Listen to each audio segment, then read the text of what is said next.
voltamos com o segundo seminário do curso de qualificação de gestores do SUS. Estamos abordando hoje aqui o tema promoção da saúde. Eu sou o Sérgio Guerra Sartor, médico, coordenador do Núcleo de Pós-Graduação da Escola Municipal de Saúde, e estou aqui com a professora Maria de Fátima, que é docente e pesquisadora da ENSP, e com o Dr. Rui Paulo Delia, que é subgerente de DANT, Doenças e Agravos Não Transmissíveis, da Covisa, Coordenação de Vigilância em Saúde, aqui do município de São Paulo. Chegaram algumas perguntas dos telespectadores e temos aqui, na verdade, 3 perguntas.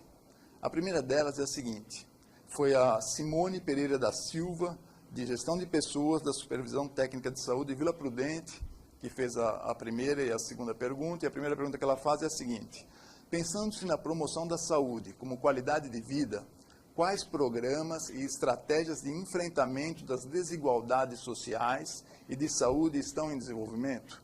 Professora Maria de Fátima, poderia nos falar alguma coisa, responder?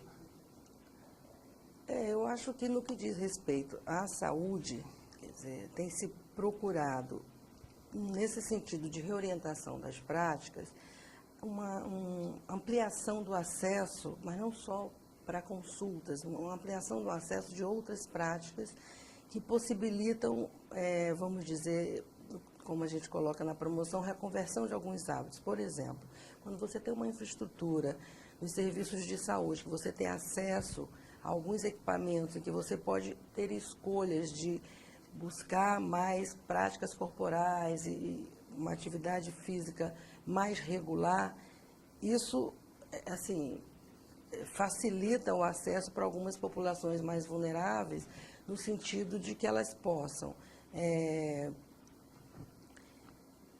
ter um acolhimento a algumas das suas necessidades de uma forma mais ampla, algumas políticas que vêm trabalhando a questão da habitação. Acho que ainda está muito engatinhando essa questão de trabalhar as desigualdades no sentido mais, vamos dizer, específico da palavra, mas alguns movimentos têm sido colocados no sentido de ouvir mais. Agora a gente tem tido esse movimento das ruas que tem sido bastante importante, no sentido de trazer algumas questões que são bastante sérias e que parecem que estão tendo alguma permeabilidade de algumas respostas. Eu acho que a gente está num momento de reconstrução de uma série de questões, e a promoção da saúde, como tem se colocado, com a possibilidade da própria defesa da causa da saúde, em que a gente precisa estar dialogando não só com os pares, mas principalmente com os sujeitos que nos procuram, para entender quais são essas, de que forma, nos territórios e nos locais, essas desigualdades se colocam. Não se pode falar de uma forma muito ampla, mas se ver de que forma se vai construindo possibilidades de vida. Acho que esse é o que me ocorre agora no momento. Correto. Como possibilidade mesmo. Muito obrigado. E, Rui, ela faz uma segunda pergunta. Atualmente, como estão os processos de ação intersetorial e participativa? Qual o papel do setor saúde, em especial da atenção básica, nesses processos?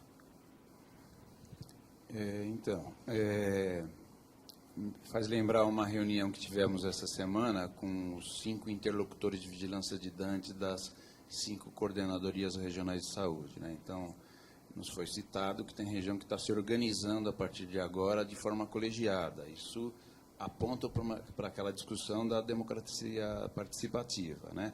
E a relação com os conselhos gestores, com os movimentos organizados da população, né? Neste primeiro semestre, que acabou de terminar, nós já fomos demandados em relação às nossas informações, aos nossos trabalhos, por outras secretarias, por exemplo, a Secretaria Municipal das Políticas para as Mulheres, né? Então, tem a questão da defesa dos direitos das mulheres, mas também devo citar que, em relação à atenção básica, nesses anos de implementação, e é relativamente novo no município, não tem 10 anos, que foi formada realmente uma equipe multiprofissional, a partir de 2004, 2005, então é relativamente novo ainda. A gente tem implementado muito acelerado esse trabalho com capacitação de recursos humanos. Alguns trabalhos conjuntos, inclusive, com algumas áreas técnicas da atenção básica. Acho que o destaque é a área das práticas integrativas, né, com essa questão, para além da atividade física, de vários tipos de práticas corporais, né? Então, tem a formação, estímulo à atividade física e práticas corporais nas redes territoriais, né? Para além da rede de saúde. Tem várias redes nesse momento em andamento, e a gente tem um trabalho relacionado com isso, né? Mas também em relação à alimentação e nutrição saudável, né? Foi uma outra área com quem tivemos interlocução. Tem a questão do consumo consciente, por exemplo, do sal, tem a regulação da produção e comércio de alimentos, inclusive houve região que estimulou implantação de feira livre num determinado bairro que não tinha acesso a alimentos in natura. Então, isso tem a ver com a questão da segurança alimentar. Acho que eu poderia citar vários outros exemplos, né? Tem a questão, por exemplo, em relação a violências e acidentes, tem várias redes, para além da notificação de violência, da reorganização dos serviços, redes que se articulam em relação à defesa dos direitos de crianças e adolescentes. Tem a questão, então, do ECA, né, do Estatuto da Criança e do Adolescente, mas também redes de proteção aos direitos da mulher. Então, tem a questão da violência doméstica, além da violência urbana. Então, tem a recente ainda Lei Maria da Penha, né? Mas também em relação à prevenção de violência contra idosos, né? Então, também tem o Estatuto de Idoso. Então, tem redes diversas que trabalham nos diferentes territórios com estes focos. Então, são diversas redes de promoção da saúde que vão para além da prevenção no sistema de saúde, que se articulam com a população, se articulam com a garantia de direitos, se articulam, devem continuar ampliando a articulação com outros setores, não só do poder público, mas da sociedade civil. Ok. Temos uma outra pergunta, vem lá da Coordenadoria Regional Sul, Coordenadoria Regional de Saúde Sudeste, da Gerência de Desenvolvimento de Pessoas, o Eluiz Elias e a Satiko Minami, que perguntam. Eles falam sobre o empowerment. O empowerment, mais que um conceito, foi assumido como compromisso de transformação para a nova saúde pública. O problema principal não seria a falta de comunicação eficiente? Como empoderar sem a informação conclusa? Professora? Então, o empowerment tem se colocado como um conceito central para a questão da promoção da saúde, articulado com a questão da participação. Nesse sentido, você vai trabalhar um conceito através de uma educação para a saúde que traga uma possibilidade, uma competência proativa em que você considere não só os processos educativos, mas também os de informação e comunicação, de uma forma que haja uma articulação com os saberes e também com uma intermediação, na verdade, entre as necessidades entre as necessidades sentidas e os sujeitos. Então, nesse sentido, claro que a informação é bastante importante. Eu falei ainda há pouco na questão da literacia, com o avançar das pesquisas na área da promoção e uma busca de trazê-la mais próxima, tem se procurado trabalhar o que se chama as relações da saúde ou as pautas de vida. E claro que para isso a gente necessita rediscutir a percepção das pessoas com as experiências, prioridades dentro do que as condições de vida lhes propiciam. Então, nesse sentido, trabalhar o empowerment, por um lado, associado com a identificação das relações de poder que acontecem entre os grupos. Porque, nesse sentido, a gente trabalha o empowerment e não, quer dizer, não o empoderamento da dominação das regalias. Então, nesse sentido, a informação precisa, né, transparente, que possibilite participação dos processos desde o início, que se colocam como essenciais. Ok, obrigado. Continuem enviando suas questões, nós daremos aqui continuidade a esse segundo bloco.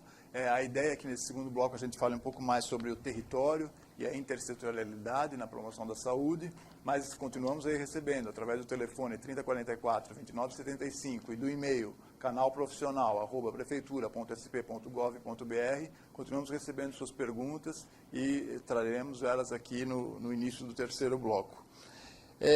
Dando continuidade, então, a esse segundo bloco, professora, a gente sabe que uma questão muito importante, forte mesmo na promoção da saúde, são os determinantes sociais de saúde.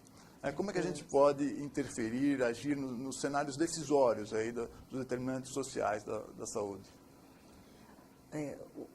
Para início, é importante a gente entender que as intervenções determinantes, elas se colocam em vários níveis, desde o nível mais macro, o nível intermediário até o nível micro, buscando uma ação coordenada intersetorial que envolva vários níveis, inclusive da administração pública, e que concorram para ampliar a questão do capital social e do capital cultural e também o fortalecimento de vínculos e no sentido da constituição de redes. Acho que isso é importante porque vão se estabelecendo espaços, né, de participação legítimos, em que as pessoas se sentem motivadas, dado que se sentem respeitadas nos seus valores e princípios. Outro ponto importante também é essa compreensão entre as desigualdades, né, e as possibilidades que as pessoas têm nas situações de vulnerabilidade em que se encontram. Isso é uma outra questão dessa compreensão, que se trabalha muito com o conceito de redes sociotécnicas, em que você faz a intermediação entre os vários interesses e os atores institucionais que somos, os trabalhadores da saúde, entendidos também como atores sociais, numa intermediação com os atores sociais envolvidos naquela perspectiva. Por exemplo, um trabalho a ser desenvolvido nas escolas, né? E que você tem, por exemplo, como foco central adolescentes. Quer dizer, entender que os adolescentes, seus pais, os professores, se constituem já uma rede que você precisa ir mediando os diversos interesses e fazendo uma ação importante que gera o aprendizado, que se chama a tradução das superações e das etapas a serem alcançadas até atingir o objetivo que é buscado. Essa é uma das formas de se trabalhar, de possibilitar que realmente haja uma intervenção no sentido de enfrentamento dos determinantes sociais. Enfrentamento dos determinantes, Rui. Você tem uma tarefa aí que não é uma tarefa tão simples, né? Dante, doenças e agravos não transmissíveis no município como São Paulo, né? A questão é complexa, né? As doenças e agravos não transmissíveis têm um número grande, né? Um número relevante, um número que cresce, né? E os determinantes, né? Como a gente viu, são diversos, né? São complexos. Como interferir sobre isso? Como impactar nisso? Como é que você prioriza na subgerência de doenças e agravos não transmissíveis as ações para poder ter um impacto nesses fatores determinantes desse bloco de doenças?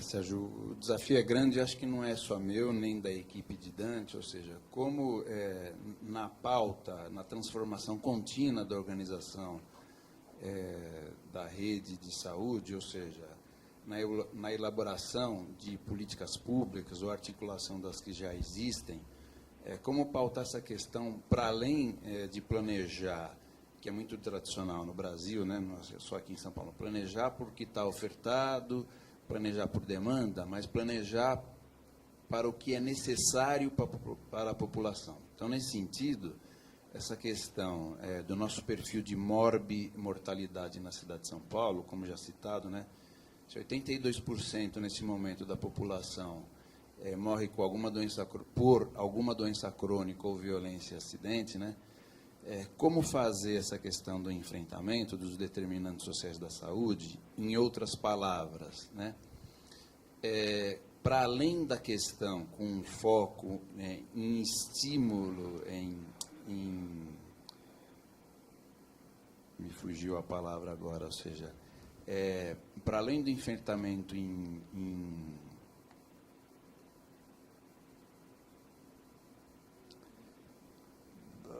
das questões relacionadas às dantes. Na verdade, o que eu queria falar é o seguinte: é necessário, nesse enfrentamento dos determinantes sociais, que a gente enfrente as condições de vida e saúde de trabalho. Ou seja, não é uma questão de modo de vida.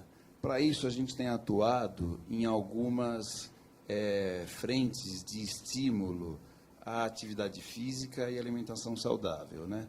Então, para além do perfil de ficar culpabilizando o indivíduo, tá certo? Ou seja, porque é necessário que se construam condições, se ampliem condições de vida em sociedade para que esses indivíduos, na sua autonomia enquanto sujeitos, possam fazer outras escolhas. Então, a escolha que temos, isso depende muito não só de sexo e faixa etária, mas de estrato social, as escolhas são limitadas pelo que se apresenta das condições de vida e saúde para cada estrato social, certo? Então, isso é muito dependente também de nível de escolaridade, em que região de saúde a população vive. Então, essa questão que a gente tem trabalhado em redes com outras áreas da Secretaria da Saúde, muito da atenção básica, na articulação com outros setores, é importante que tenhamos isso em tela para que a gente dê oportunidade de empoderamento dos indivíduos, mas que, ao mesmo tempo, também modifiquemos, dando poder a essas comunidades, para um novo perfil de vida nessas comunidades. Tem a questão do acesso aos serviços de saúde, mas também tem a questão do acesso a várias outras questões que dizem respeito a ter uma outra qualidade de vida, de saúde e trabalho. Aí, nesse sentido, o estímulo à alimentação saudável diz respeito à segurança alimentar, desde a produção do alimento, ao armazenamento, ao comércio, à rede de distribuição, e, como exemplo já dado, essa distribuição, uma qualidade acessível, a um preço acessível, nos diversos pontos da cidade de São Paulo. A mesma coisa em relação à atividade física, né? Então, a atividade física não é só a relação com a tradicional, que muito a gente vê muitas vezes no noticiário, das academias tradicionais de saúde, mas a atividade física, não só no momento de lazer, mas no trabalho, mas não só dentro de casa, mas até no deslocamento para o trajeto, né? Então, é importante que a população tenha oferta de vários espaços públicos, de parques, de praças, e, portanto, que remete também à questão da mobilidade urbana. Então, é necessário avançarmos num objetivo que diz a reforma urbana, para a gente ter transporte de qualidade, calçadas de qualidade, iluminação, segurança. E há vários lugares do Brasil e mesmo em outros países, com pesquisas epidemiológicas, que, quando isso é feito, agregando a estímulo a atividades culturais e educacionais, como a professora já citou, tá certo? Essas articulações de políticas verificam que há um resultado positivo a uma maior parcela da população aumentar a sua participação em tempo de vida na atividade física ou em alimentação saudável, e isso também diz respeito também à prevenção de violências e acidentes, né? Então, há uma relação também muito grande com uma boa parcela da juventude que pôs em movimento outras parcelas da população por uma luta de aumentar a sua qualidade de vida, mas não só como uma questão individual, mas de toda a sociedade, né? Então, essa questão do transporte coletivo de qualidade, a articulada mobilidade urbana, articulada reforma urbana, tem completamente a ver com essa questão da promoção de vida e saúde e das mudanças das condições de vida e saúde, né? Ao fim e ao cabo, né? Fazer a reforma urbana também significa auferir resultados da saúde em todas as políticas públicas, que, aliás, é um movimento que não é só do Brasil, é um movimento de vários países do mundo. Acabou de acontecer uma conferência internacional em relação à promoção da saúde, onde o tema era esse, o foco era esse, o eixo de discussão foi de saúde em todas as políticas. Então, é necessário verificar os resultados, né, desde a elaboração de um determinado planejamento, na execução, no monitoramento e avaliação, verificar os resultados das diversas políticas públicas de todos os setores, o que elas advirão para a saúde de toda a população. Interessante, Rui. Acho que a gente vai, nesse seminário, construindo um cenário aí, né, que nos mostra que a promoção da saúde, ela vai mais além, ela é mais ampla, né, ela parece até mais duradoura, tem uma ação mais duradoura que a prevenção, a tradicional prevenção, que a gente tem conhecimento e tal, e que está descrita. Nesse cenário, quais são, professora, as estratégias que podem contribuir para mudar esse cenário, que pode fazer realmente a transformação, né, dos programas com esses novos entendimentos? Eu acho que o Rui e você trouxeram duas questões bastante importantes, que é assim, essa promoção da saúde ampla, e que pode ter muito mais sustentabilidade, ela está sempre numa coisa muito dual.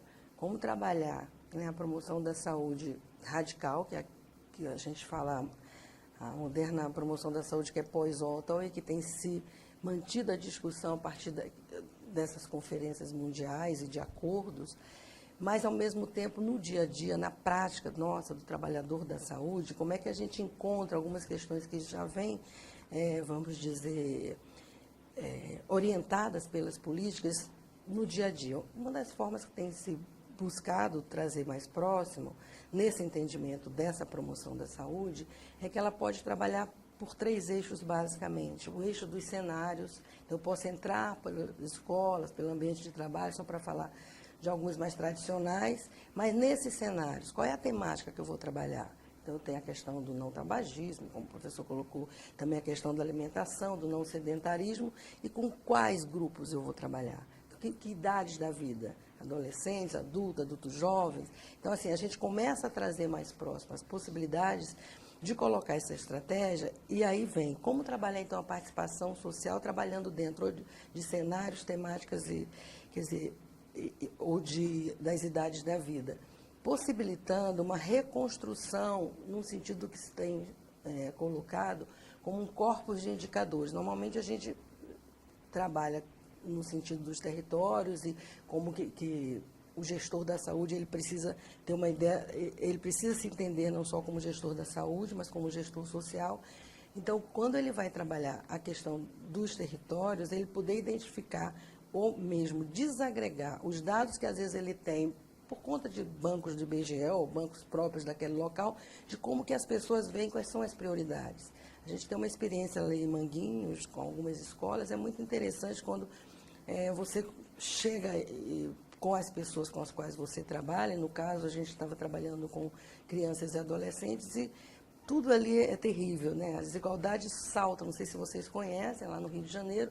Então, é o Rio que tem mau cheiro, não tem tratamento ambiental, não tem nada. Agora melhorou um pouco com a questão do PAC, mas algumas questões ainda se colocam, e as crianças te colocam. A questão delas é o rato, assim, as prioridades deles, a questão de que alimentação é essa, que eu tenho possibilidade na minha casa, que eu tenho que mudar radicalmente na escola, como aproximar para que de verdade seja incorporado novos hábitos, novos conhecimentos na questão da alimentação.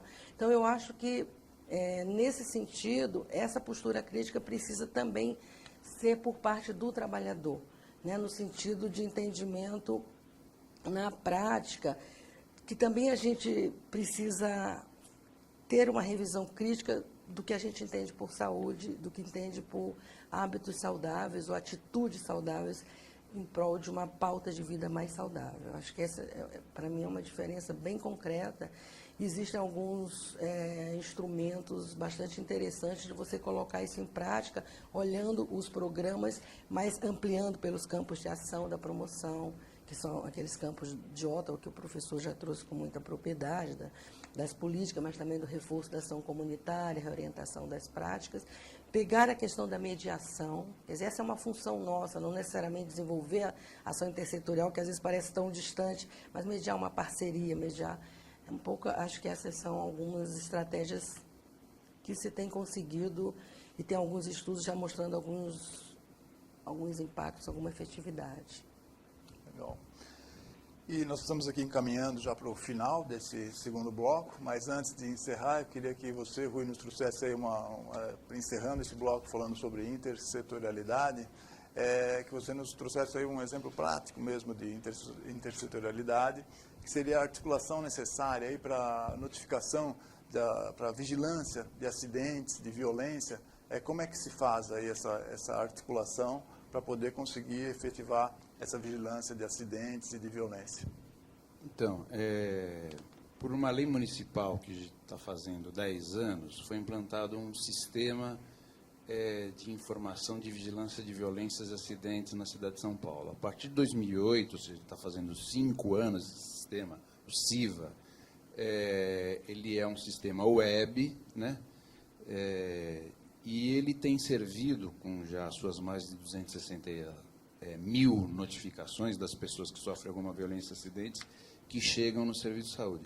Ele tem servido, para além da análise dos dados, de gerar informação, para que sirva para reorganizar serviços e articular e rearticular setores em redes de saúde, né? Então, tem diversos profissionais que já tinham uma articulação, por exemplo, em relação à defesa de crianças e adolescentes que sofrem alguma violência ou acidente, articulado com os conselhos tutelares, tá? Isso é de uma riqueza muito grande, né? Ou seja, no cotidiano do trabalho das unidades de saúde, do serviço de saúde, dos profissionais e equipes de saúde, para com um outro setor que tem a ver com a garantia desses direitos, né?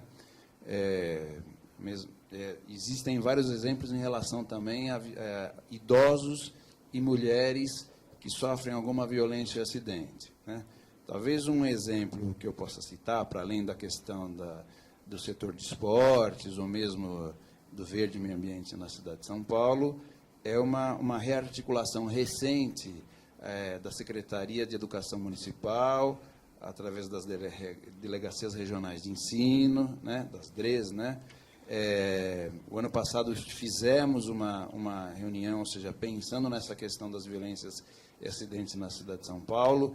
Este ano, no mês passado, houve uma primeira reunião com os vários representantes das delegacias regionais de ensino e com representante do gabinete de ensino com a Covisa, os vários setores da Covisa. Ficou pautado um segundo momento, acho que a partir de agosto agora, onde a gente volta a discutir a vigilância de Dante, a promoção da saúde, aí as questões já dos fatores de risco e proteção, já a partir da infância e adolescência. É sabido que aqui no Brasil também a gente já tem muita questão de sobrepeso já a partir da infância e adolescência, né? Então, ou seja, essa discussão de, além do estilo de vida, como a gente fazer modificações para que tenhamos um outro modo de vida, né? Então, acho que é um trabalho importante de articulação com esse setor, que eu acho que é um exemplo importante, e com outros setores também. Isso está em processo da Secretaria da Saúde. Então, a própria atenção básica, a questão, por exemplo, da saúde mental, álcool e drogas, é uma discussão importante também já a partir da infância e adolescência, né? Então, ou seja, como a gente modificar também a qualidade das instituições escolares, da comunidade escolar, da comunidade que usa esses serviços, e o quanto a escola tem servido e pode ampliar o seu papel em relação a esse enfrentamento e, portanto, também para modificar, ou seja, mais uma outra questão da saúde em todas as políticas também, né? Então, exemplos recentes e concretos de coisas que estão em andamento. Okay. Espero que essa discussão que estamos fazendo aqui no auditório da Escola Municipal de Saúde esteja facilitando o processo aí de compreensão nesse bloco que a gente tratou sobre intersetorialidade. Os exemplos, a colaboração dos nossos debatedores, acho que tem sido bastante importante para que você, aluno do curso de qualificação de gestores do SUS, possa ter uma melhor compreensão da importante intersetorialidade na questão da promoção da saúde. Não só o aluno, mas também você, trabalhador, que está nos vendo e nos ouvindo. Continue mandando suas questões, suas dúvidas, suas críticas, suas sugestões pelo telefone 3044-2975, a ligação pode ser feita mesmo a cobrar, ou pelo e-mail canalprofissional@prefeitura.sp.gov.br. Participe, afinal você sabe, essa TV é feita por você e para você. Nós vamos para um rápido intervalo e voltamos já com o terceiro bloco. Fique com a gente.